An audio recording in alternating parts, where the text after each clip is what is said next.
Introduction: The Age of Distraction and the Return to Yourself. In a world overflowing with noise, where your attention is pulled in 1,000 directions and your mind is constantly under siege, the rarest and most powerful act a person can commit is to return to themselves. This age, your age, our age, is defined by distraction. Platforms fight for your focus, people pull at your energy, and expectations weigh on your spirit. You are told to chase more, want more, do more, compare more, consume more. Yet in the midst of this endless pursuit, something essential has quietly slipped through the cracks: your inner sovereignty. The Stoics warned that the greatest threat to a human being has never been hardship, adversity, or misfortune. It has always been the inability to rule one's own mind. And today, more than ever, people have surrendered their inner kingdom without even noticing. They let the world dictate what they should desire, fear, strive for, and avoid. They let circumstances define their worth. They let emotions steer their behavior. They let society decide their values. You don't need more information. You don't need more opinions. You don't need more noise. You need yourself back. This is why the teachings of Stoicism, ancient yet timeless, have surged again with such urgency. It is not because people suddenly became philosophical. It is because people instinctively feel that something in modern life is misaligned, chaotic, and corrosive, and they are searching for a compass that points them inward instead of outward. The Stoics left us such a compass: precise, unmoving, incorruptible. Stoicism is not about suppressing emotion. It is not about detachment from life. It is not about apathy, coldness, or passive acceptance. Stoicism is the art of mastering oneself in a world that constantly tries to pull you away from who you truly are. It teaches you to become centered in a world that thrives on pressure. It teaches you to remain steady when everything around you shakes. It teaches you to stay present in a world obsessed with everything but the present moment. It teaches you to be free in a world determined to own your attention.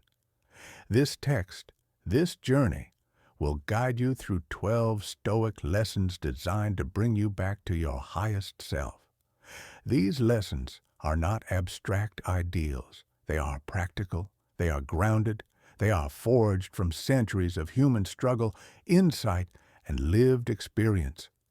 They have been tested in war, in exile, in famine, in power, in the rise and collapse of empires. They are not theories. They are survival mechanisms for the soul, because at its core, Stoicism is training. Training for the mind, training for the will, training for the spirit. You will learn how the Stoics turned stress into strength, uncertainty into clarity, discomfort into growth, and adversity into fuel. You will learn why focusing on yourself deeply, truthfully, courageously is not selfishness, but a duty, a responsibility, a prerequisite for helping anyone else or building anything meaningful. You will learn why modern life has made so many people spiritually weak and emotionally fragile, and how the Stoic practice can rebuild you from the inside out. You will learn why the greatest men and women throughout history, from emperors to generals, from thinkers to pioneers, used Stoic principles to guide their lives when everything around them fell apart. And through these lessons, you will learn how to navigate 2026 and beyond with a mind that is unshakable, a heart that is disciplined, and a spirit that is truly free. As these teachings unfold, let this text from sculpted grace serve as your quiet companion, a call to return to your center, a reminder that greatness is not given, it is forged, that confidence is not inherited, it is trained, That inner peace is not purchased. It is earned moment by moment, decision by decision, day by day. You are here not to escape the world, but to master yourself within it. You are here to reclaim what is rightfully yours. Your focus, your discipline, your emotions, your strength, your purpose. This is where the noise ends. This is where your clarity begins. This is where you return to yourself. Chapter 1. Focus on yourself or be lost in the world. There comes a moment in every person's life when they realize they have been living outward instead of inward. A moment when the exhaustion becomes too loud to ignore, when the expectations of others start to feel like chains rather than guidance, when the comparisons, the judgments, the noise, and the endless striving for approval begin to suffocate the soul. This moment is not a failure. It is the beginning of awakening. It is the first crack in the shell the world built around you. It is the moment you realize that you have been investing your energy into everything except the one thing that truly matters, yourself. The Stoics taught that the human mind is the only true possession you will ever own. Not your reputation, not your relationships, not your money, not your accomplishments. Your mind, your inner world, your capacity to think, choose, reject, discipline, and rise above. But most people spend their entire lives outsourcing their power. They let others decide how they should feel, what they should chase, what they should fear, what they should value. They live in constant response to the world instead of living from the strength of their own center. To focus on yourself is not selfishness, it is sovereignty. Because when you don't focus on yourself, others will focus you for their benefit, not yours. When you don't prioritize yourself, the world will assign you a role that benefits its agenda, not your growth. When you don't choose your direction, you will be pulled into someone else's path and told to be grateful for it. This is why Marcus Aurelius warned repeatedly, "You become what you give your attention to. If your attention is scattered, you become scattered. If your attention is consumed by noise, you become noisy inside. If your attention is given to the opinions of others, you become a prisoner to their thoughts, never your own." Focusing on yourself is the foundation of mastery, because all transformation begins internally before it expresses externally. You cannot change your life while neglecting the person who lives it. You cannot build discipline while ignoring your habits. You cannot create peace while ignoring your mind. You cannot build a future while abandoning your present.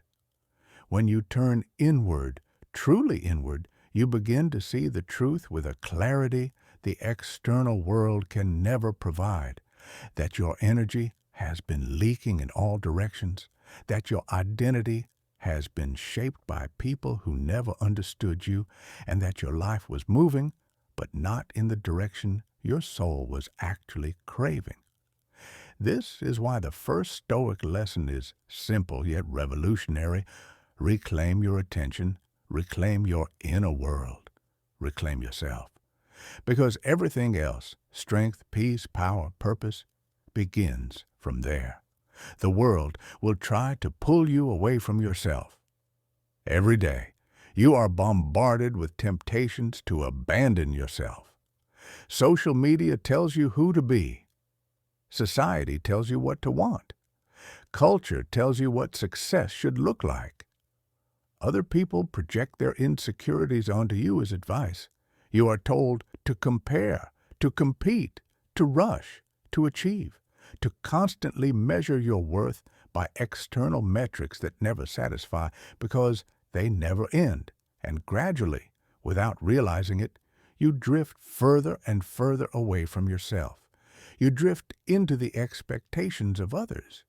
You drift into roles you didn't choose. You drift into dreams that aren't yours. You drift into a life built on pressure instead of purpose. The Stoics understood this drift well. Epictetus warned that if you do not guard your mind fiercely, it becomes the property of others. Seneca warned that the crowd is the greatest corrupter of the soul. Marcus Aurelius warned that losing yourself among the opinions of others is the fastest path to misery. The world does not want you to focus on yourself.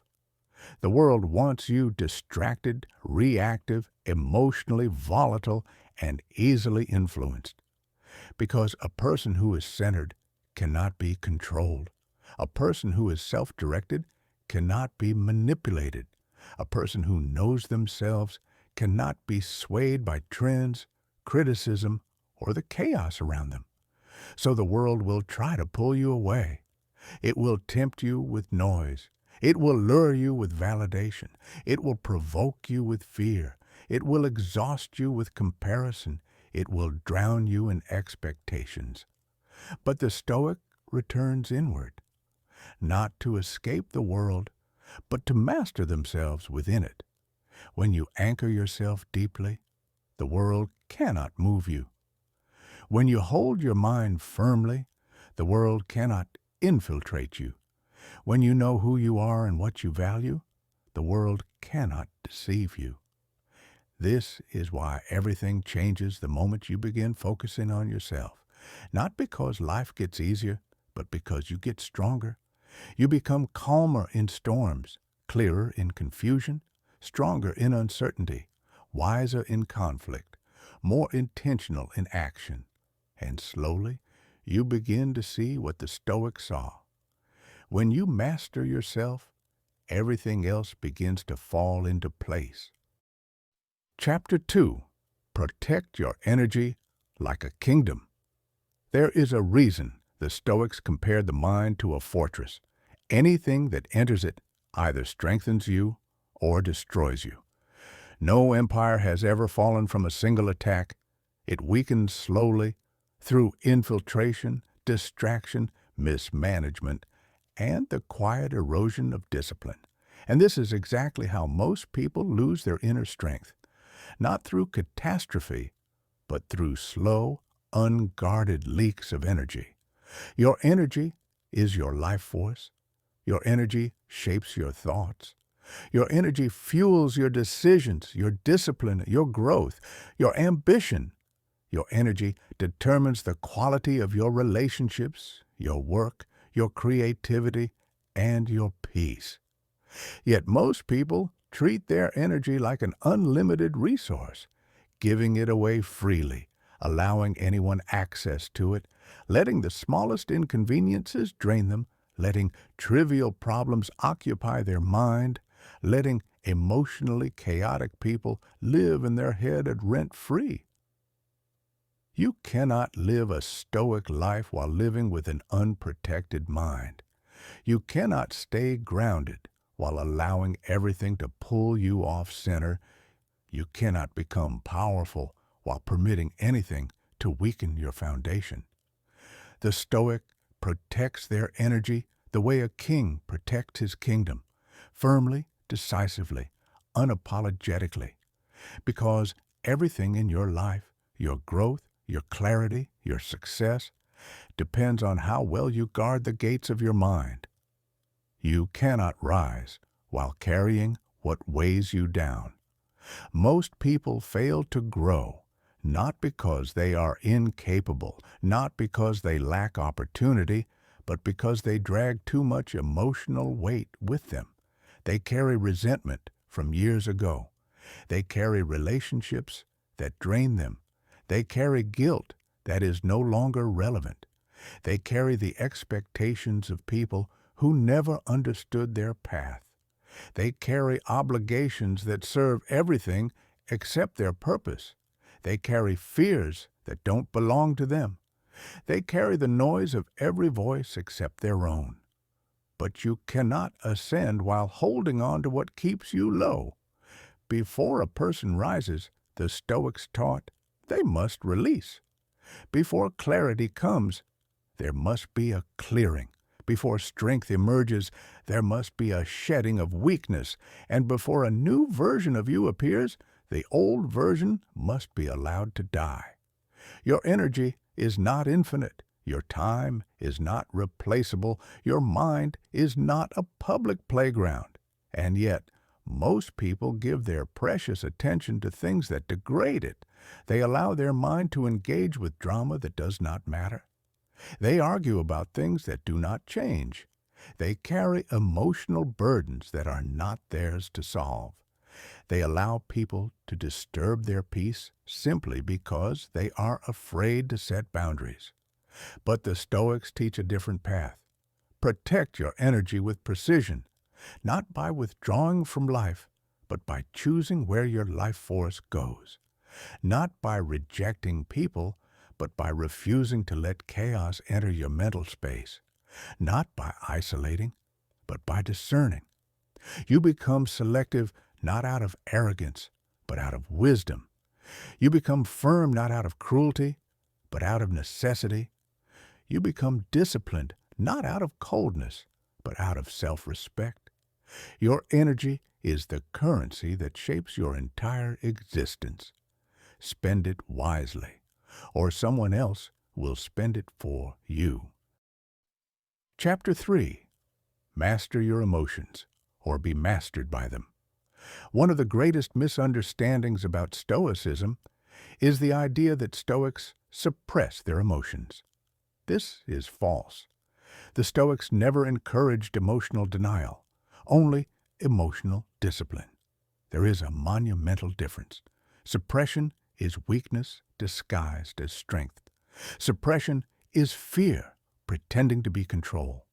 Suppression is burying a fire under dry leaves and convincing yourself it won't eventually ignite into chaos. The Stoics did not run from emotion. They studied it, understood it, and then commanded it. An undisciplined emotion is like a wild horse, powerful, beautiful, but capable of destroying everything in its path when left untrained. A disciplined emotion becomes a force of movement, clarity, and precision. Anger becomes assertiveness. Fear becomes awareness. Sadness becomes depth. Desire becomes drive. Pain becomes wisdom. The Stoic path is not to kill emotion, but to cultivate it, shape it, and align it with reason. And this is where most people lose themselves. They allow emotions to dictate their decisions. They allow impulses to choose their reactions. They allow temporary feelings to create permanent consequences. They allow moods to destroy relationships, opportunities, and inner coherence. The Stoics knew that emotions are not the enemy. Untrained emotions are. Your emotions are messengers, not masters. When something triggers you, an insult, a disappointment, a rejection, a sudden change, you experience a surge of emotional reaction. Most people interpret that reaction as absolute truth. They react immediately. They defend themselves. They lash out. They panic. They withdraw. They spiral. They become puppets pulled by the strings of their own feelings. But the Stoics practiced something radically different. Observation before reaction. Before acting, they paused. Before speaking, they reflected. Before deciding, they questioned the impulse inside them. Marcus Aurelius often asked himself, "Is this within my control?" Epictetus asked, "What judgment have I added to this event?" Seneca asked, "Will this matter when time has softened it?" These questions created space, precious space, between stimulus and response, and in that space, the emotion lost its power to control.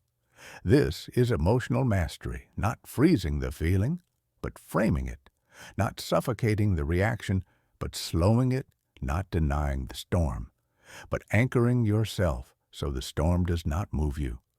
Your emotions exist to deliver messages, not orders. Anger tells you something needs to change. Fear tells you something deserves caution. Sadness tells you something meaningful has shifted.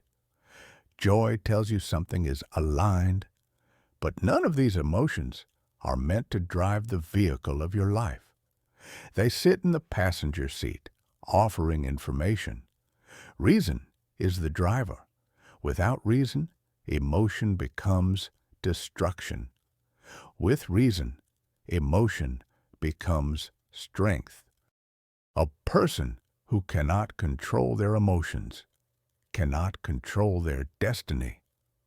Think about how many lives have been shattered because of a moment of uncontrolled emotion. How many opportunities were lost because someone acted in anger? How many relationships dissolved because someone couldn't regulate insecurity or jealousy? How many dreams were abandoned because fear disguised itself as logic?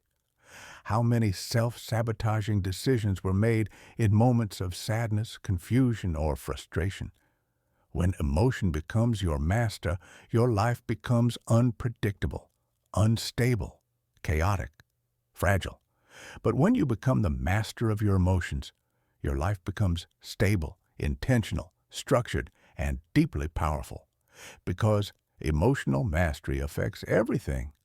Your relationships become healthier. Your goals become clearer. Your discipline becomes stronger. Your thinking becomes sharper. Your resilience becomes unshakable. You stop interpreting everything personally.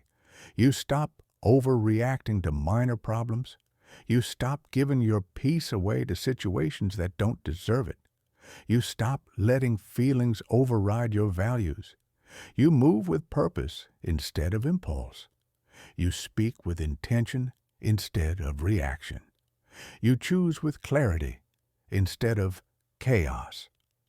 The Stoics understood that the person who can control their emotions becomes dangerous, not because they harm others, but because nothing can easily harm them. The world loses its grip on you. Other people's moods stop affecting you. Your past stops controlling you. Your fears stop limiting you. Your impulses stop sabotaging you. You become centered, collected, grounded, empowered. You do not become emotionless. You become emotionally sovereign. Chapter 4.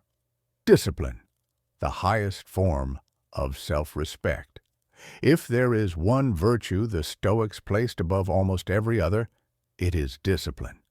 Not because discipline is glamorous, not because it makes life easier, not because it feeds the ego, but because discipline is the foundation of freedom. Without discipline, you become a prisoner to your impulses. Without discipline, your potential rots in the dark. Without discipline, your desires never manifest into reality. Without discipline, your ideas stay unexpressed, your goals remain fantasies, and your future becomes a reflection of your excuses rather than your abilities. The Stoics believed that the disciplined person is the truly powerful person because they are no longer controlled by the whims of emotion, fatigue, craving, laziness, or external temptation. They become the ruler of their own life. Discipline is not punishment. It is the quiet structure that keeps your soul aligned. It is the training of the mind, the strengthening of the will, the shaping of character. And yet, discipline is one of the most resisted forces in the modern world precisely because people have been conditioned to choose comfort over growth, convenience over mastery, and instant gratification over long-term fulfillment. But comfort never made anyone strong. Convenience never built character. Instant gratification never created a meaningful life. The Stoics understood this at the deepest level. They knew that discipline was not about restriction, it was about liberation. It was about freeing yourself from the chains of your impulses. It was about training the mind to obey reason rather than momentary emotion. It was about becoming the kind of person who follows through, regardless of mood, regardless of temptation, regardless of difficulty. Discipline is self-respect made visible. Your future depends on the habits you build today. Every action you take is a vote for the person you're becoming. Every habit you reinforce compounds into the architecture of your future. This is why the Stoics were relentless about daily practices: journaling, reflection, self-examination, intentional routines. They understood a timeless truth. You do not rise to the level of your goals. You fall to the level of your discipline. Most people do not fail because they lack talent or intelligence. They fail because they lack consistency. They start strong but finish weak. They rely on motivation instead of structure. They wait for inspiration instead of discipline. They treat effort as optional instead of necessary. And in doing so, they sabotage themselves long before life ever challenges them. Discipline demands that you show up even when you don't feel like it. Discipline demands that you honor your commitments, even when they're inconvenient. Discipline demands that you follow through with your values, not your moods. Discipline demands that you do what needs to be done, not what your impulses prefer. When you practice discipline, something extraordinary happens. You begin to trust yourself. You begin to follow your own commands. You begin to see that your word to yourself is binding. You begin to respect your boundaries, your goals, your standards. You begin to move differently in the world. The undisciplined man is at war with himself. The disciplined man is at peace with himself. The undisciplined man fears challenges. The disciplined man creates challenges to strengthen himself. The undisciplined man needs accountability from others. The disciplined man holds himself accountable. The undisciplined man is controlled by external forces. The disciplined man is controlled only by reason and purpose. Discipline transforms you because it forces you to confront the parts of yourself you have been avoiding. It exposes the excuses you hide behind. It reveals where your weaknesses live. But instead of fearing that exposure, the Stoic welcomes it, because only what is exposed can be strengthened, and only what is disciplined can be trusted. When you practice discipline consistently, life becomes less chaotic. Your mind quiets. Your direction sharpens. Your self-worth grows. You stop questioning whether you can achieve something because you've proven through action that you can be relied on. You no longer drift. You move with intention, direction, and force. Discipline is the ultimate expression of inner power. Chapter 5. The Art of Letting Go. Free yourself from what no longer serves you. Humans cling.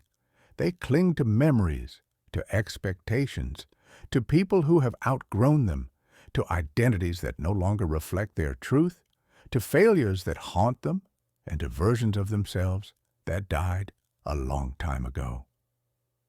The Stoics understood this tragic pattern well.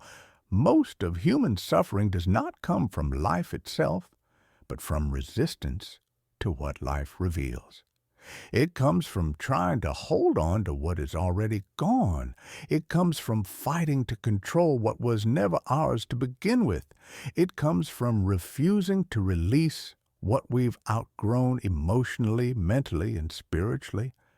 Letting go is one of the most difficult disciplines a person can practice because it requires brutal honesty. It requires admitting that something you once valued no longer aligns with who you are becoming. But letting go is also one of the most freeing, transformative acts a person can perform. The Stoics taught that freedom is not the absence of restraint, it is the absence of unnecessary attachment. It is the ability to move through life lightly, unburdened by what weighs the soul down. Holding on feels safe. Letting go feels terrifying. But the truth is the opposite. It is attachment to the wrong things that destroys us. People hold on because they fear loss. They fear emptiness. They fear uncertainty. They fear having to rebuild. But what they don't realize is that by clinging to what no longer serves them, they are already losing themselves. The Stoic sees letting go not as defeat, but as purification, a clearing of space, a removal of dead weight, a shedding of emotional baggage. Letting go doesn't mean you forget. It doesn't mean you devalue what once mattered. It doesn't mean you pretend it never shaped you. It means you allow the past to stay in the past so the present can breathe again. Letting go is not abandonment. It is release. It is self-respect. It is alignment. It is choosing peace over attachments that create internal warfare. You cannot become who you are until you release who you no longer are. Life is a constant process of becoming. The Stoics understood that identity is not fixed. It is a living, evolving expression of your choices, your values, your experiences, and your growth. Yet many people cling to outdated versions of themselves because change feels like self-betrayal rather than self-evolution. They remain loyal to old habits, old wounds, old roles, old relationships, old mindsets, because they are familiar. But familiarity is not freedom. Familiarity is not growth. Familiarity is not truth. You cannot step into the next chapter of your life while dragging the debris of the last one. You cannot build a stronger version of yourself while defending the weaknesses of your former self. You cannot chase your future while protecting your past. The Stoics urged constant self-examination. Does this belief still serve me? Does this relationship still align with my values? Does this habit make me stronger or weaker? Does this environment feed my growth or drain it? Does this fear still have any grounding in reality? Most people never ask these questions because they don't want the answers. Answers demand action. Action demands courage. Courage demands letting go. Letting go forces you to confront the truth that growth requires sacrifice. You must sacrifice comfort for clarity, nostalgia for progress, attachment for alignment, and fear for freedom. You must let the old identity die so a wiser one can be born. This is why the Stoics practiced premeditation, imagining loss not to suffer, but to prepare. This is why they practiced non-attachment, not to avoid love, but to avoid dependency. This is why they emphasized impermanence, not to weaken joy, but to deepen appreciation. To let go is to accept impermanence as a companion rather than an enemy. It is to understand that what is truly meant for you will never require you to betray yourself. It is to trust that anything that leaves your life creates space for something better, a line to enter. Letting go is not an ending. It is a realignment, a recalibration, a return to your truest self. Because in the end, you do not lose by letting go. You lose by holding on to what keeps you from growing. Chapter 6, The Power of Presence, Mastering the Moment. The Stoics understood something that most of the modern world refuses to see. The present is all we truly have. The past is a memory. The future is a projection. Both are beyond our control. Yet humans spend endless hours imprisoned by regrets that cannot be undone, by anxieties that may never materialize, by plans that depend on forces outside their grasp. The mind flits endlessly between what was and what might be, and in doing so, it forfeits the only moment it can ever truly command. Now, presence is not merely awareness. Presence is mastery. It is the act of aligning thought, body, and action fully with the moment in which you exist. To be present is to refuse to let the mind wander into the chaos of should have or what if. It is to anchor yourself in the clarity of reality, rather than the illusions of expectation. The Stoics knew that a man or woman who masters the present is impervious to the distractions and storms of life, because they no longer rent their attention to forces they cannot influence. When you are fully present, life does not happen to you. You happen to life. Why presence is power. Most people misunderstand power. They equate it with influence, control, or recognition. True power, the Stoics taught, is mastery over oneself. It is sovereignty of the mind, clarity of purpose, and precision in action. And none of these are possible without presence. Consider this. When your mind is elsewhere, trapped in a past mistake, anticipating a future challenge, or chasing validation, you are not acting, you are reacting. You are being moved by external circumstance rather than shaping it with intention. You are handing your energy to the chaotic currents of life, instead of using it to build your own vessel, strong enough to navigate them. Presence allows you to see reality clearly. It allows you to notice patterns others miss. It allows you to choose responses rather than reflexes. It allows you to engage with the world without being swallowed by it. Presence is the difference between a life drifted through and a life deliberately navigated, the practice of presence. Presence is cultivated, not inherited. It requires training the mind like a warrior trains the body. The Stoics practiced daily rituals to sharpen it. Morning, anchoring, begin each day with deliberate focus. Before checking messages, before speaking to anyone, spend 10 minutes grounding yourself in the reality of the day. Breathe. Observe your thoughts without judgment. Set clear intention for your actions. Anchor yourself to what you will control, not what you hope will happen. Micro moments of attention. Throughout the day, pause intentionally. Notice your surroundings, your emotions, your thoughts. Where is your attention? Where is your energy going? Correct course whenever it drifts. Presence is built one conscious breath at a time. Single tasking. Modern life idolizes multitasking, but it scatters the mind. The Stoics valued deep focus. Approach one task at a time with your full capacity. Give it your undivided attention. Do not rush. Do not anticipate. Do not allow the mind to wander into what is not in front of you. Evening reflection. End the day with quiet review. Reflect not on what distracted you, but on what you observed, what you learned, and where you were fully present. Celebrate moments of clarity. Adjust where you faltered. Presence is strengthened through honest evaluation. The liberation of now. To be present is to be free, free from regret, free from anxiety, free from the invisible chains of expectation. The Stoics recognize that freedom is not escaping circumstance. It is mastery over the mind, and mastery begins with presence. When you anchor yourself in the now, the world's distractions lose their power. Your emotions, untamed and reactive, are softened into tools.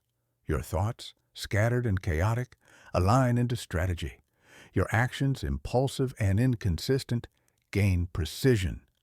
Presence transforms life from a storm into a series of navigable currents.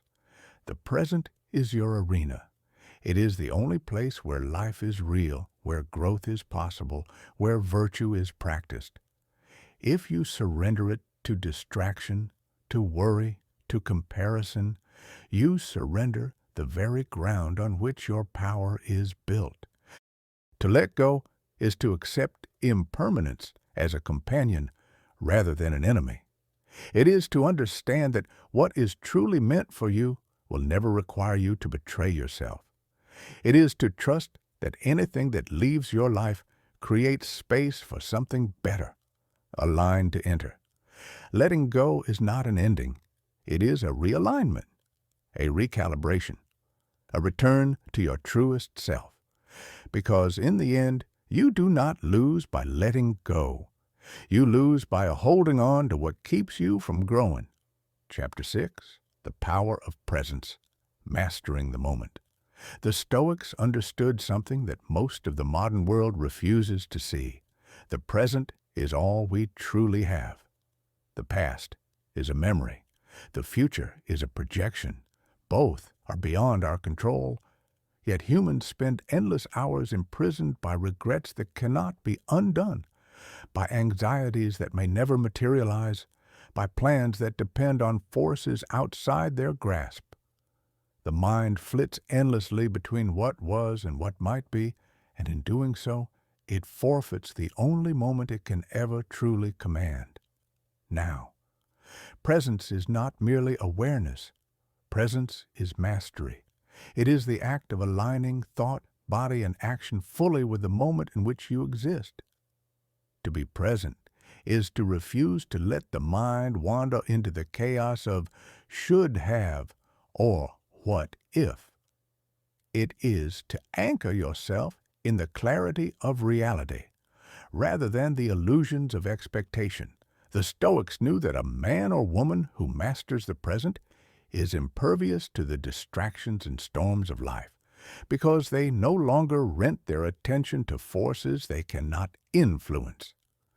When you are fully present, life does not happen to you. You happen to life. Why presence is power. Most people misunderstand power. They equate it with influence, control, or recognition. True power, the Stoics taught, is mastery over oneself. It is sovereignty of the mind, clarity of purpose, and precision in action. And none of these are possible without presence. Consider this. When your mind is elsewhere, trapped in a past mistake, anticipating a future challenge, or chasing validation, you are not acting, you are reacting. You are being moved by external circumstance rather than shaping it with intention. You are handing your energy to the chaotic currents of life, instead of using it to build your own vessel, strong enough to navigate them. Presence allows you to see reality clearly. It allows you to notice patterns others miss. It allows you to choose responses rather than reflexes. It allows you to engage with the world without being swallowed by it. Presence is the difference between a life drifted through and a life deliberately navigated, the practice of presence. Presence is cultivated, not inherited. It requires training the mind like a warrior trains the body. The Stoics practiced daily rituals to sharpen it. Morning, anchoring, begin each day with deliberate focus. Before checking messages, before speaking to anyone, spend 10 minutes grounding yourself in the reality of the day. Breathe. Observe your thoughts without judgment. Set clear intention for your actions. Anchor yourself to what you will control, not what you hope will happen. Micro moments of attention.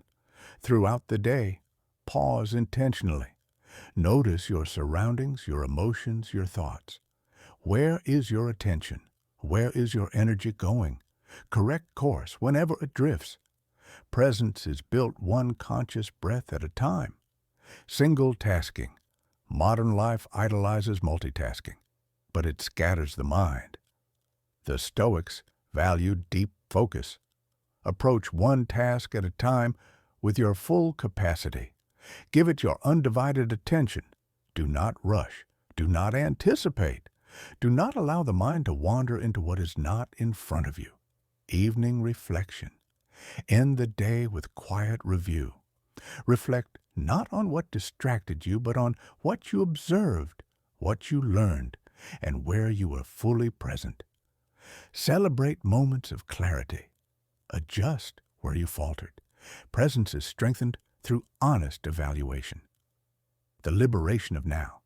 To be present is to be free, free from regret, free from anxiety, free from the invisible chains of expectation. The Stoics recognize that freedom is not escaping circumstance. It is mastery over the mind, and mastery begins with presence. When you anchor yourself in the now, the world's distractions lose their power. Your emotions, untamed and reactive, are softened into tools. Your thoughts, scattered and chaotic, align into strategy. Your actions, impulsive and inconsistent, gain precision. Presence transforms life from a storm into a series of navigable currents. The present is your arena. It is the only place where life is real, where growth is possible, where virtue is practiced. If you surrender it to distraction, to worry, to comparison, you surrender the very ground on which your power is built. Exercise in presence. For the next hour, do not allow your mind to drift to the past or future. Focus entirely on what is in front of you. Observe your thoughts as though you are watching clouds pass in the sky. Do not cling. Do not resist. Simply notice. Engage fully in each action, no matter how small. Speak, listen, walk, eat. Work with your full awareness. At the end of the hour, journal what you noticed, what you controlled, and where your attention escaped. Presence is not a reward. It is a discipline. It is forged in quiet moments of focus, repetition, and self-command. It is the foundation upon which all Stoic strength is built. Chapter 7. The Isolation of Excellence. Excellence is lonely, true mastery, the kind that cannot be faked, does not grow in crowds. It does not flourish in applause or in comfort.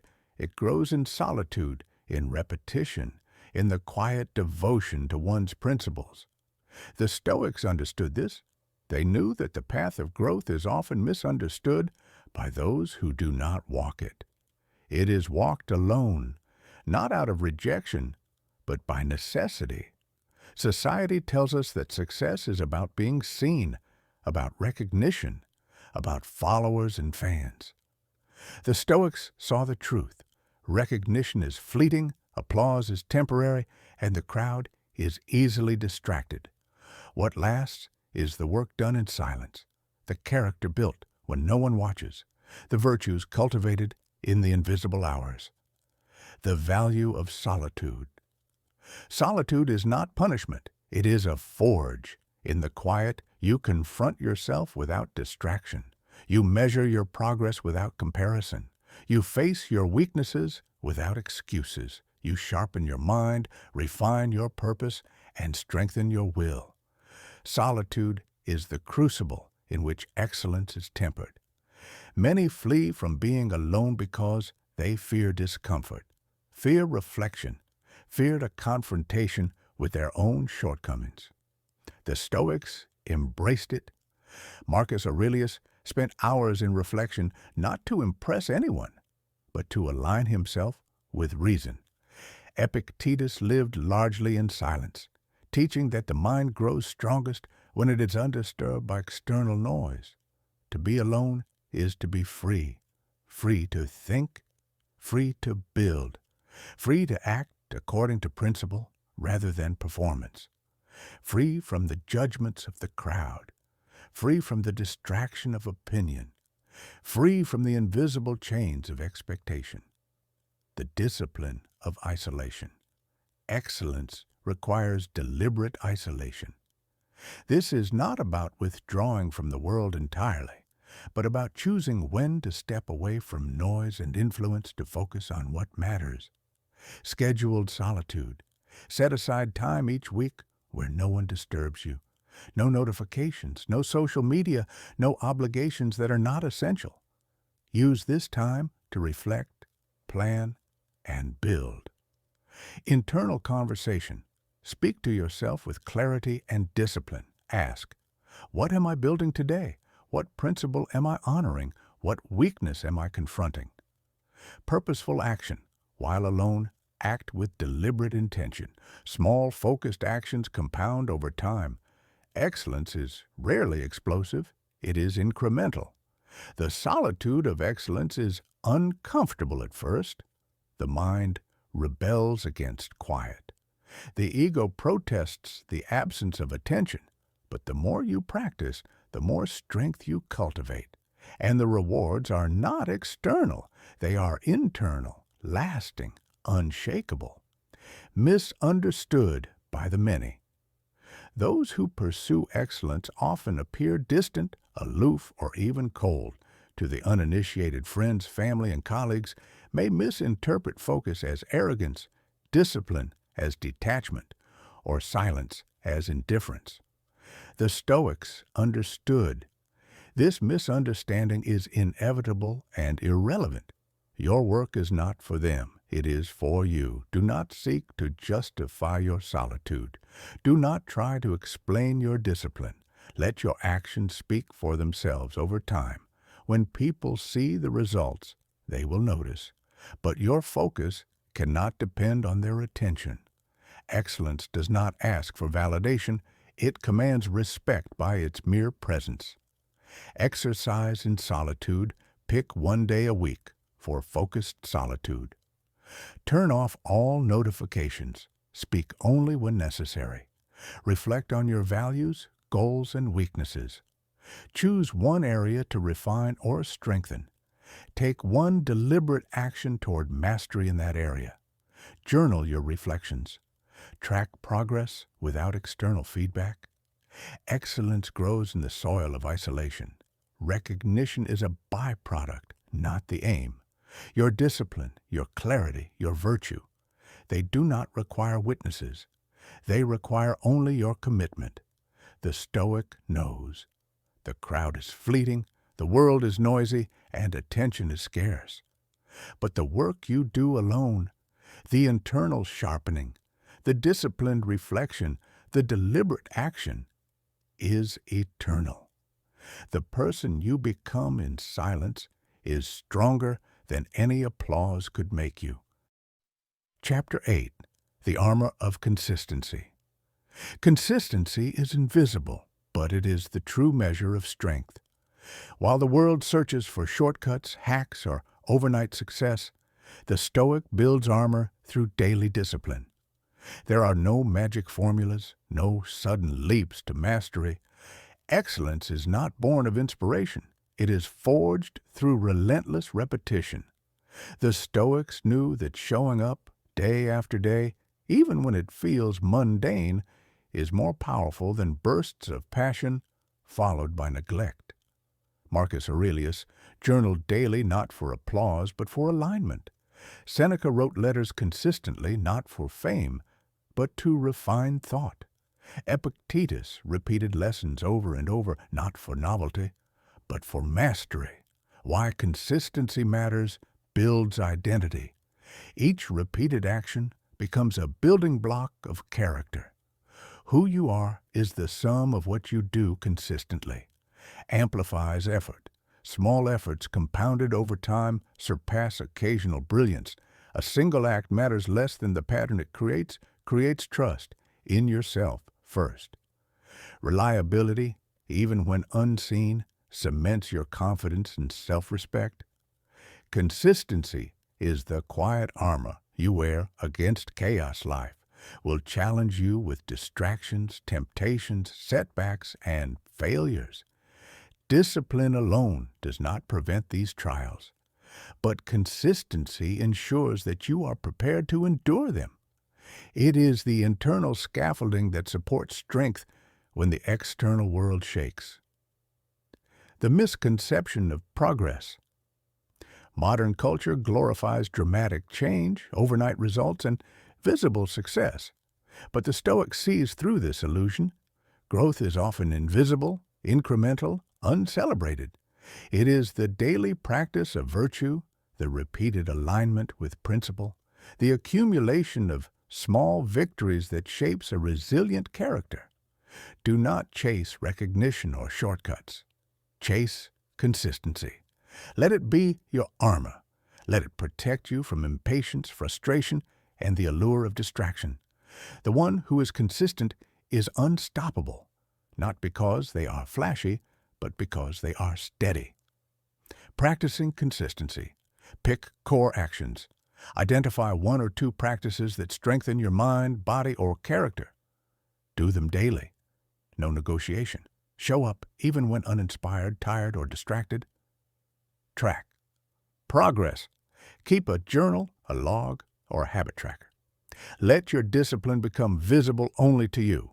Resist external validation. Do not perform for applause. Your reward is the strength you cultivate. Embrace small steps. Even minimal action, repeated faithfully, compounds into mastery. Consistency is your shield and your sword. It defends against chaos, doubt, and distraction. It empowers you to face challenges with composure. It transforms discipline into identity and identity into freedom. Exercise in armor. Identify one daily habit that fortifies your mental, physical, or moral strength. Commit to it without exception for 30 days. Record each day's completion, not for recognition, but for accountability to yourself. Reflect weekly. How is this shaping your character, your focus, your resilience? The Stoic builds not for applause, but for endurance. Consistency is the armor that cannot rust, the structure that cannot crumble, the power that does not fade. The lesson is clear. Do not seek quick fixes or temporary motivation. Build habits, build discipline, and build yourself consistently. Let your daily repetition become the foundation of unshakable strength. In time, the world will notice, not because you demanded it, but because the results are undeniable. Chapter 9. Silence as Strength. In an age where noise is constant, silence is a rebellion. To speak less is not weakness, it is mastery. To remain quiet when the world screams for attention is not absence, it is presence. The Stoics recognized that the mind grows strongest in stillness, not in constant expression. The power of silence observation. Before reaction, the quiet mind notices patterns, sees motives, and measures risks before acting. Words spoken without reflection often betray the speaker. Silence creates the space for thought to take root. Preservation of energy. Each word, each post, each argument carries energy. By withholding unnecessary expression, the Stoic preserves their vitality for action that matters. Authority without display. A silent person exerts influence not by volume, but by presence. Their calm commands attention. Their restraint earns respect. Seneca observed, "See, speech is the mirror of the soul. As a man speaks, so is he. But the wise man knows when not to speak." True power does not demand validation. It does not shout. It waits. It measures before it moves. Silence as discipline. Silence is not withdrawal. It is strategy. It is preparation. By sitting quietly, the Stoic strengthens inner fortitude, clarifies priorities, and fortifies judgment. In a world that prizes expression over reflection, choosing stillness is an act of sovereignty. Mental clarity, a mind unburdened by constant chatter, makes better decisions. Emotional regulation, silence allows emotions to settle, reducing impulsive reactions. Self-mastery, withholding unnecessary speech is a rehearsal in restraint and control. Practical exercise in silence 1 hour daily. Set aside an hour without speaking, posting, or responding. Observe your mind. Use the time to reflect, journal, or meditate. Notice recurring thoughts without judgment. Guard against impulses. Notice urges to speak or act out of habit, and choose restraint. Evaluate. Later, Reflect on insights gained from this silence. How did it shape your perception and composure? Silence sharpens clarity, it trains attention, it strengthens resolve. In cultivating quiet, you are not passive. You are preparing, observing, and fortifying your inner world. The Stoic advantage. While others chase noise, attention, and recognition, the silent Stoic builds presence. Quiet people often wield the greatest power because their actions are deliberate, their words weighted, and their attention undistracted. Noise cannot manipulate them, chaos cannot unsettle them, and opinion cannot derail them. The strongest minds are often the quietest. The most resilient souls are often the least ostentatious. By embracing silence, you create a space where wisdom grows, discipline is reinforced, and focus sharpens exercise for integration. Choose a time each day to practice intentional silence. Observe your thoughts, but do not react immediately. Record any insights in a private journal. Notice how your communication changes when you speak again. Words become deliberate, not reactive. Silence is strength. It is clarity. It is a fortress in a chaotic world. Chapter 10. The Quiet Power of Becoming. The Stoic does not chase recognition. He becomes quietly, relentlessly. He does not seek attention, for he knows that what is done for applause dies with silence. While the world broadcasts ambition, the Stoic refines it. While others talk of their dreams, he shapes his days. While others shout, he sharpens. He does not need to perform because he is too focused on transforming. Becoming over appearing to become is to act for internal alignment rather than external approval. Every choice, every action, every repetition contributes to a life of integrity. Recognition is a fleeting bonus, never a requirement. The Stoic's satisfaction comes from progress itself, the quiet accumulation of discipline, knowledge, and virtue. Internal standards, the only measure is your own growth. Consistency. Overexcitement. Momentum is built in repetition, not spectacle. Invisible victories. Strength is forged in moments that no one witnesses. Marcus Aurelius wrote, "Waste no more time arguing about what a good man should be. Be one." Words alone mean nothing. Becoming requires action. Daily practices of becoming. Measure yourself against yourself. Each day ask, am I better than I was yesterday? Not in wealth, recognition, or status, but in clarity, courage, and character. Small steps, repeated. Transformation is not dramatic. It is cumulative. Discipline is the mortar of growth. Endure the invisible. Most of your efforts will go unseen. This is where true power is built. Praise is optional. Progress is essential. Reflect nightly. Ask, what did I become today? Not what I achieved, but what I embodied. Freedom through internal mastery. When the world stops applauding, you remain. When recognition fades, your work continues. When life is chaotic, your center holds. Becoming is about claiming sovereignty over your inner world, your mind, your actions, your principles. You control the journey. No one else dictates your growth. You own your response. Life will challenge you. Your character will answer. You forge your identity. Each day, each choice, each habit compounds into the person you are becoming, the reward of Stoic becoming. It is not applause that signals success. It is the quiet knowledge that you have built a life of integrity, that your thoughts align with your actions, that your principles shape your behavior even when unseen. The reward is internal, invisible, and eternal. Clarity. You know who you are and why you act. Resilience. You stand firm regardless of external circumstance. Autonomy. You answer to your own code, not the crowd. Peace. You are free from dependency on approval, validation, or attention. Practical exercise, becoming daily morning. Check in. Before starting your day, ask, what am I building in myself today? Intentional action. Choose one deliberate action aligned with your principles, no matter how small.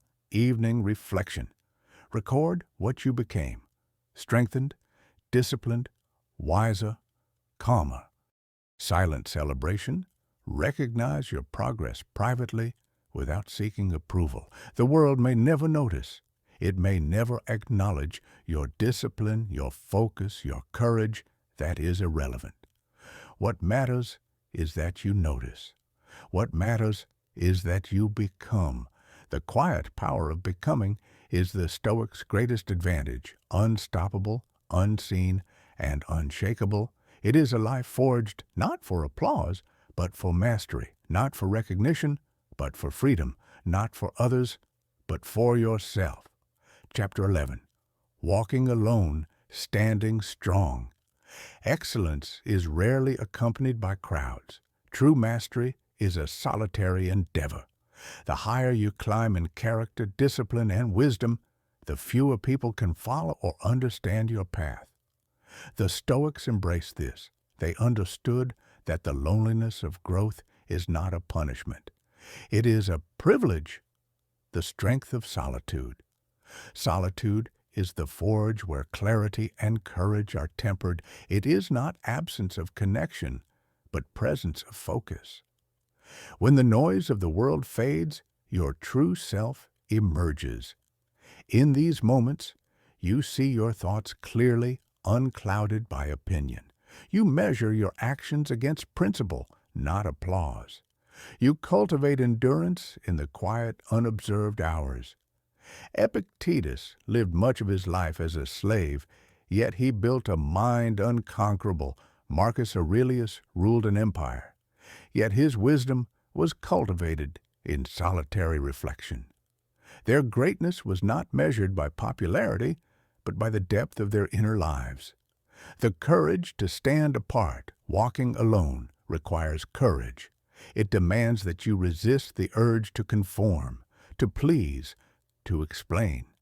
Many will misunderstand your discipline. Many will criticize your focus. Some may even call your independence arrogance. That is the cost of self-sovereignty. Indifference to misunderstanding. The opinions of the ungrounded are fleeting and irrelevant commitment to principle. Your alignment matters more than anyone else's approval. Persistence in silence. True progress is quiet, consistent, and invisible. To stand strong is not to reject others, but to refuse to be swayed by them. It is to anchor yourself in what matters most, even if no one else follows practical exercises for solitude and strength weekly isolation practice. Dedicate one day to focused solitude. No social media, no unnecessary conversation. Reflect on your purpose, habits, and growth. Private journaling. Record insights, progress, and self-corrections. Without concern for who might see, silent commitment. Make one promise to yourself each week and honor it privately, even when unseen. These practices reinforce independence. They build a mental and spiritual resilience that external circumstances cannot shake. The invisible crowd. Understand this. The people who cannot follow your path are not your audience. They are spectators of their own lives. You do not need validation from them. The crowd may scoff, misunderstand, or ignore your work. That is irrelevant. What matters is your commitment to becoming the person you intend to be. Solitude amplifies your focus. It allows you to refine skills, thoughts, and habits without distraction. It teaches patience. It deepens self-reliance, the power of walking alone. Walking alone is not loneliness. It is empowerment. Each step taken in alignment with principle strengthens your internal structure. Each day of private discipline compounds into a life of integrity. Each act of resilience without applause cements your freedom. You are no longer dependent on praise. You are no longer guided by fear of judgment. You are no longer trapped by distraction. You become your own standard. You carry your own respect. You sustain your own momentum. And in that, you are truly unshakable. The Stoics teach that the greatest leaders, thinkers, and masters of life walked alone. Their strength was silent, unseen, yet undeniable. Solitude is not empty, it is fertile. It is the crucible in which excellence is formed. Chapter 12. Discipline. As armor, discipline is not punishment. It is not a burden imposed by rules or society. Discipline is armor, silent, sturdy, and invisible, that protects your mind, body, and spirit from chaos. It is the shield that allows you to move through life with confidence, purpose, and clarity. The Stoic view of discipline. The Stoics did not chase fleeting motivation or rely on inspiration to act. They built systems of repeated effort, habits of self-mastery, and structures of internal accountability. They understood that life is unpredictable, and the world rarely accommodates your preferences. Discipline is what ensures your steadiness when all else falters. Marcus Aurelius wrote, "You have power over your mind, not outside events. Realize this, and you will find strength." Discipline is the daily work that translates this insight into action. Why? Discipline is armor against chaos. When the world is turbulent, discipline is your anchor. You act from principle, not impulse. You respond with reason, not emotion. Against weakness. Without discipline, habits of comfort, distraction, and avoidance take root. Discipline trains endurance, focus, and patience, the muscles of strength. Against entitlement, discipline reminds you that nothing is owed, everything is earned. It transforms frustration into action and disappointment into growth. Against temptation, discipline allows you to choose long-term gain over short-term gratification, principle over pleasure, mastery over indulgence. Armor is not glamorous, but it keeps you standing. Discipline is not flashy, but it keeps you steady. Building armor, daily discipline, is cumulative. It is built in small, consistent acts, repeated with purpose. Daily rituals. Establish routines that reinforce your values. Exercise, reflection, journaling, study, or meditation. These bricks create the foundation of your inner fortress. Commitment to yourself. Keep promises to yourself, no matter how inconvenient. Your word to yourself becomes a measure of your strength. Resistance training for character. Every difficult choice, every delay of gratification, every moment you act aligned rather than reactive adds a layer to your armor. Consistency is the forge. Repetition is the hammer. Every day, your discipline hardens. Every act compounds. Over time, it becomes a shield you can carry without thought because it has become your nature. The Stoic paradox. The world often rewards loudness, spectacle, and charm. Discipline is quiet. It shows up without announcement. But those who wear it are unstoppable, not because they are seen, but because they are prepared. The paradox of Stoic discipline is this: the less the world notices, the more you gain. While others chase recognition, you are cultivating resilience, endurance, and clarity. While others seek shortcuts, you are building foundations that cannot be shaken. While others perform for applause, you prepare for life. Practical exercises for armor, daily discipline. Block. Set a time each day to work on a non-negotiable habit that strengthens mind, body, or skill. Guard it fiercely. Accountability. Journal. At the end of each day, record one act of discipline you completed, one you avoided, and one area to improve tomorrow. Delayed gratification practice. Intentionally postpone a small comfort or pleasure each day. Observe how your mind adapts. Each act reinforces your armor. Through these practices, you are not merely surviving life. You are fortifying yourself to thrive within it. Discipline is the silent force that enables self-mastery. It is the reason the Stoics could remain calm in turmoil, decisive in uncertainty, and virtuous in a world indifferent to virtue. Armor does not ask for attention. It grants freedom. It does not boast. It empowers. When your discipline becomes your armor, nothing can shake the core of who you are. Chapter 13. Mastery of Attention. Attention is the currency of life. What you focus on shapes your thoughts, emotions, habits, and ultimately, your character. Yet most people give away their attention freely to social media, gossip, distractions, and the endless noise of other people's lives. They are slaves to what is fleeting, reactive, and superficial. The Stoics understood that attention is power. Guard it, cultivate it, and direct it deliberately. And you hold the reins of your inner world, squander it, and you surrender your life to the whims of others and the chaos of circumstance. The Stoic lens on focus. Marcus Aurelius wrote, "Concentrate every minute like a Roman, like a man, on doing what's in front of you with precise and genuine seriousness."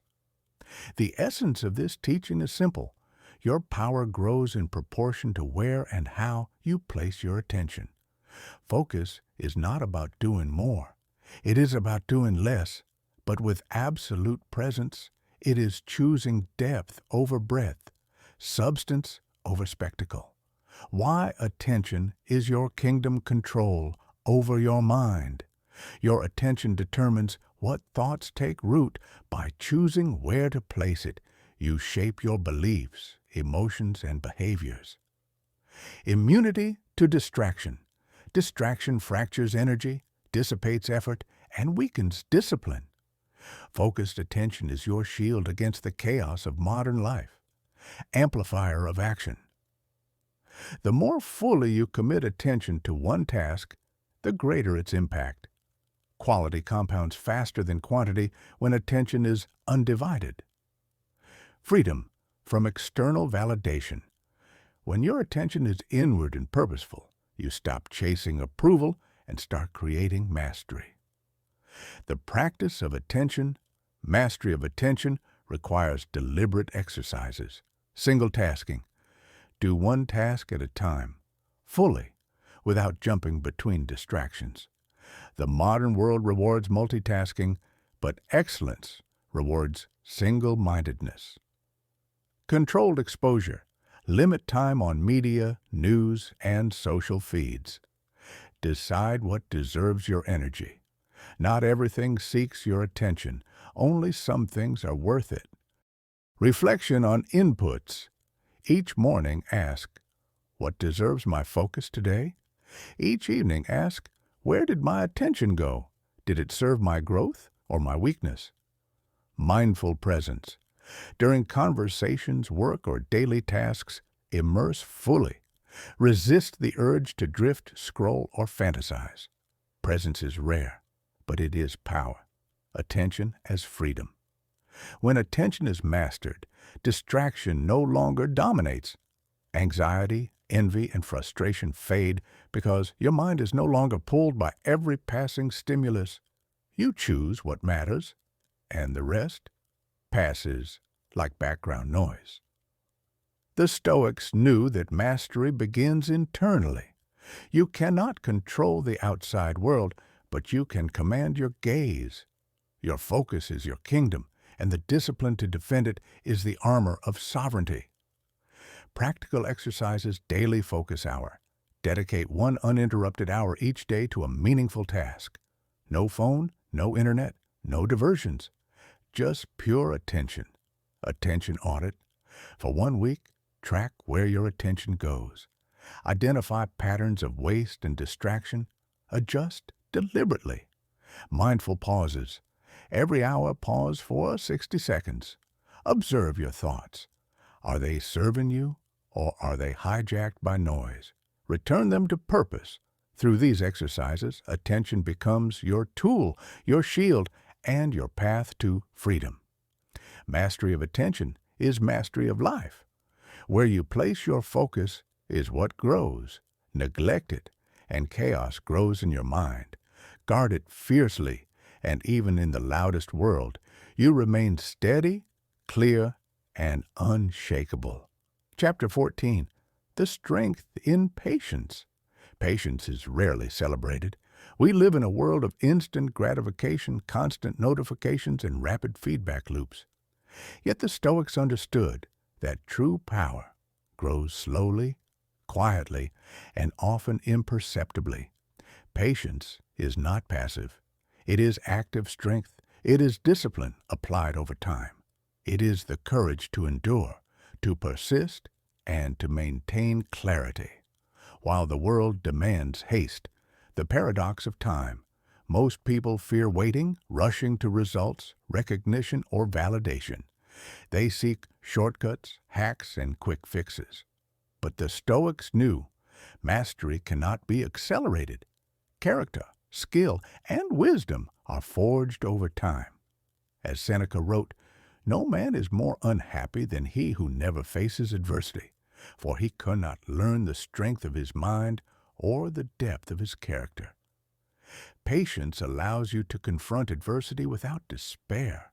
It teaches you that the slow, steady accumulation of effort is far more potent than sporadic bursts of frantic energy. Patience, as power endurance builds, resilience, waiting, persisting, and enduring, strengthens your ability to face challenges without being broken by them. Delayed gratification enhances results. Choosing long-term growth over short-term pleasure compounds skill, knowledge, and wisdom. Clarity emerges over time. The mind rushed by impatience makes mistakes. The patient mind observes, reflects, and acts with precision. Calmness in chaos. Patience allows you to remain steady when the world becomes turbulent, an unshakable center in the storm. The practice of patience. Patience is cultivated, not inherited. It requires deliberate exercises, incremental growth, focus on slow daily improvements rather than immediate transformations. Small, consistent actions accumulate into mastery. Resist impulses. When temptation or frustration arises, pause. Observe the urge, but choose deliberate action instead of reactive behavior. Long-term perspective. Ask yourself, will this matter in a year, in 10 years? Most distractions fade when viewed through the lens of time, reflective waiting. Use periods of waiting as opportunities for reflection, strategy, and preparation, rather than frustration, patience, and the inner world. Patience is intertwined with self-governance. An impatient person is ruled by desire and circumstance. A patient person rules their mind. By enduring discomfort, delayed results, and uncertainty, you cultivate the inner strength to persist regardless of external conditions. True patience is not resignation. It is relentless persistence paired with calm acceptance. It is the power to keep building, keep learning, and keep growing, even when progress seems invisible. Practical exercises, the waiting practice. Choose one area of your life where you normally seek immediate results. Delay your gratification deliberately and note how it feels. Reflect on the lessons learned. Daily patience, reflection. At the end of each day, write down one situation where you exercised patience and one where you failed.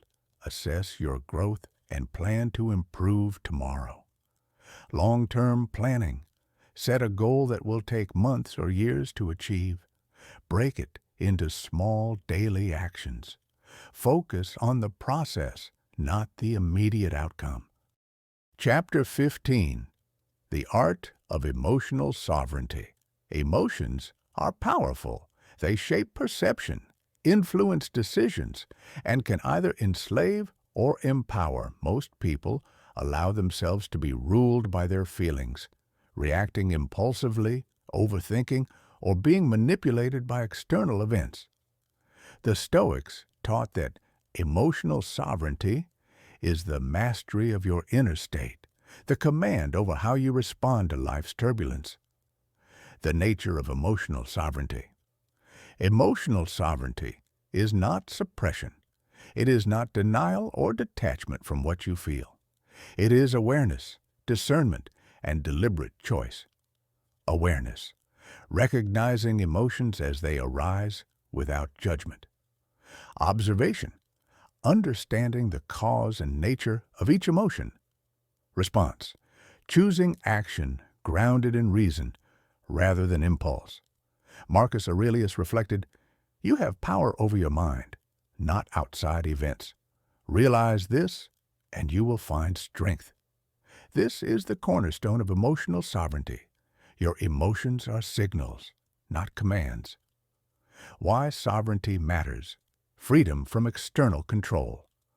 When your emotional state depends on others, you become a slave to their moods, opinions, and actions. Sovereignty restores freedom, clarity in chaos. Emotional mastery allows calm judgment when the world around you is in upheaval. Consistency of character. Sovereignty ensures your principles remain intact regardless of circumstance. Inner peace. A stable mind experiences less suffering not because life changes, but because you do techniques for emotional mastery. Pause before reacting. Whenever an emotion surges, create a mental space. Pause, breathe, and question, does acting on this serve my values or feed my impulses? Name your emotions. Labeling what you feel, anger, fear, frustration, reduces its unconscious control over you. Dissect the cause. Ask yourself if the emotion is rooted in reality or projection, past trauma, or imagined fear. Shift focus to actionable steps. Instead of dwelling, ask, what can I do now that aligns with my principles? Daily reflection. End each day reviewing emotional triggers. Journal how you responded and how you could improve. Stoic strategies for common emotional traps. Anger. Understand that anger is a reaction to perception, not objective reality. Shift perspective. Consider the bigger picture. Respond with patience, not rage. Fear. Fear is anticipation of a negative outcome. Prepare, plan, and take action within your control. Accept uncertainty gracefully. Envy. Envy is the theft of your peace by another's success. Focus on self-improvement, not comparison. Celebrate their victories while reinforcing your path. Grief and loss. Accept impermanence. Reflect on what remains within your control, your thoughts, choices, and actions. Exercises in emotional sovereignty. Morning calibration. Spend 10 minutes acknowledging potential triggers of the day. Mentally rehearse how you will respond with reason rather than emotion. Emotional journaling. Record moments of strong emotion. Examine the cause, your reaction, and how you could respond more skillfully next time. Mindful breathing. When overwhelmed, focus on deep, controlled breaths. Center yourself physically and mentally before making decisions. Perspective shift. Ask, will this matter in a week? A month? A year? Most emotional intensity diminishes when scaled against time. The power of emotional sovereignty. When you master your emotions, you stop being reactive, you move from chaos to composure. Your decisions reflect strategy, not whim. Your inner world becomes a fortress against the unpredictable outside world. Sovereignty is the ultimate freedom. It allows you to live not at the mercy of circumstance, but in alignment with your values. It is the calm eye in the storm, the still point from which every action is deliberate, measured, and powerful. The Stoic does not eliminate emotion. They refine it, direct it, and harness it as a tool rather than a master. The path to true strength is not the absence of feeling, but the presence of disciplined choice. Chapter 16. The Discipline of Attention. If your mind is your greatest tool, then attention is the hand that guides it. In a world designed to fracture your focus and scatter your thoughts, attention has become a rare currency, one that most people spend unconsciously, but the Stoic learns to invest deliberately. Attention shapes the quality of your days, and your days shape the quality of your life. To control your attention is to control the direction of your destiny. The power of attention. The Stoics understood that the mind becomes what it repeatedly focuses on. If you feed it chaos, it becomes chaotic. If you feed it discipline, it becomes disciplined. If you allow the world to control where your attention goes, you surrender the steering wheel of your life, Marcus Aurelius wrote. The soul becomes dyed with the color of its thoughts. Your attention is the dye. Most people's attention is constantly hijacked by overstimulation, constant notifications, emotional triggers, and digital noise. They never give themselves the stillness necessary for clarity or depth. Their minds become arenas of distraction, unable to concentrate long enough to build anything meaningful. The Stoic rejects this. They reclaim their focus the way a warrior reclaims their sword. Why attention? Matters. It determines what you become. Where attention goes, identity follows. It shapes your emotions. Focus on fear, and fear grows. Focus on what you can control, and strength grows. It builds or destroys discipline. Scattered attention leads to scattered effort. Focused attention sharpens discipline. It directs your time. What you attend to becomes your life. It reveals what you truly value. Your attention shows your priorities, whether you admit them or not. A distracted life is a deluded life. A focused life is a powerful one. The battle for your focus. Modern life is engineered to steal your attention. Platforms, advertisements, content, games, all designed with precision psychology to override your will and hack your impulses. The Stoic approach is simple. Reclaim the gate of your mind. Just as ancient cities had guards who decided who could enter, your attention requires guardianship. Without it, every distraction becomes an intruder. Every impulse becomes a commander, and every desire becomes a chain. How to develop the discipline of attention 1. Guard the first hour. The first hour of the day is the foundation of your focus. Avoid your phone, avoid noise, avoid the world's agenda. Focus on your priorities before the world imposes its distractions. 2. Work in deep, undisturbed blocks. Create protected time where you turn off notifications, silence your environment, and devote attention to a single task. Deep work is where mastery is built. 3. Eliminate digital overstimulation, social media, endless scrolling, constant switching of apps. These behaviors fracture attention in ways that damage long-term focus. Use them intentionally or not at all. 4. Practice single tasking. Choose one task. Finish it. Move to the next. This single shift will elevate your productivity more than any motivational mantra. 5. Remove mental clutter. Your mind cannot focus if it is filled with unnecessary worries, unresolved conflicts, or emotional noise. Journaling, meditation, and reflection create inner clarity. Stoic attention training. The discipline of noticing. Throughout the day, catch yourself drifting. Gently return your attention to the task.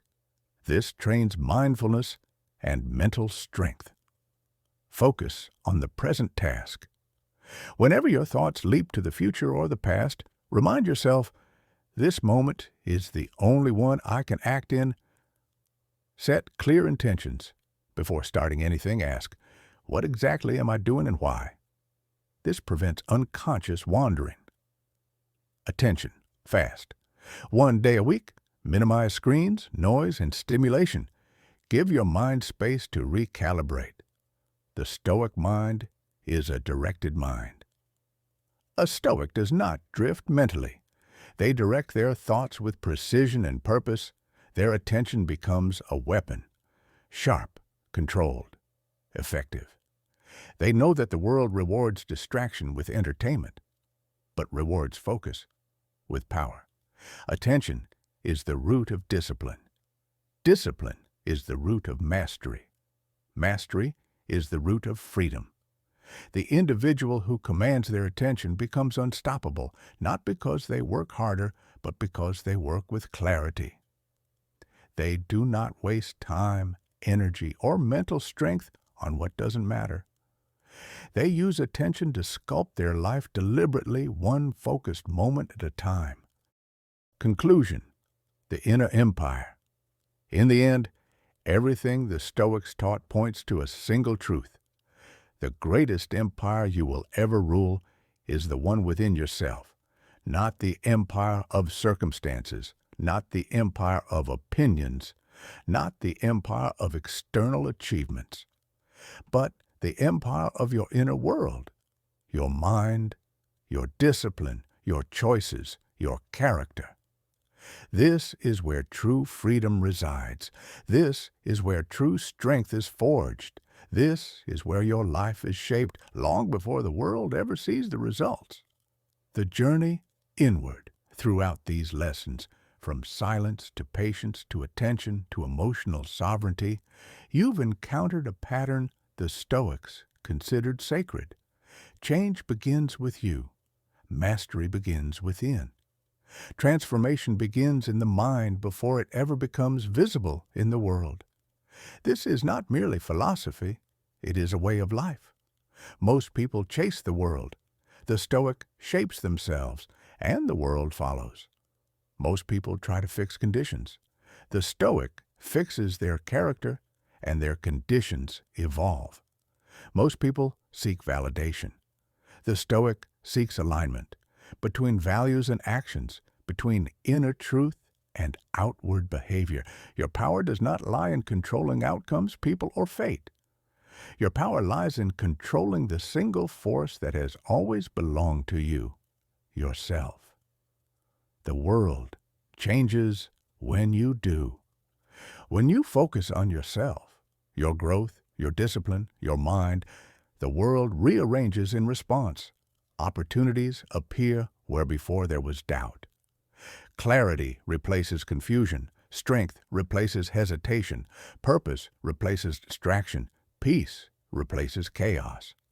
Not because the world suddenly becomes easier, but because you become stronger.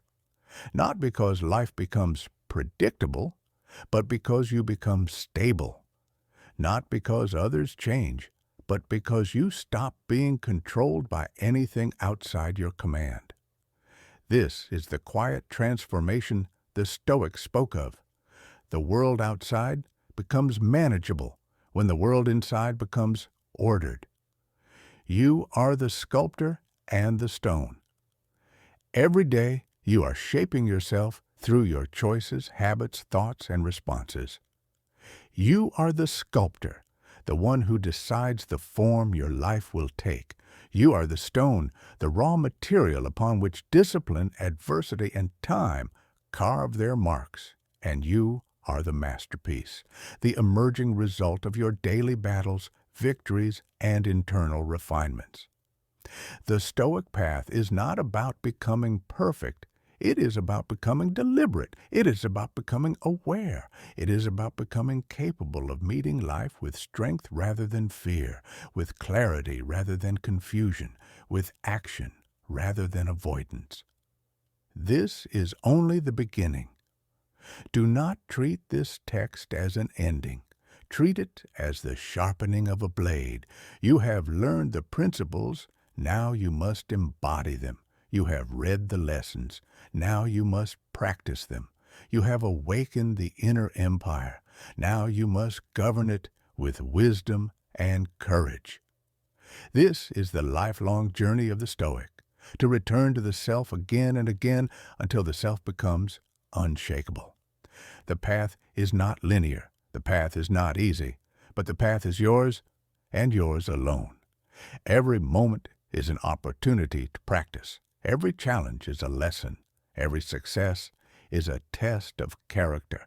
Every setback is a sharpening stone.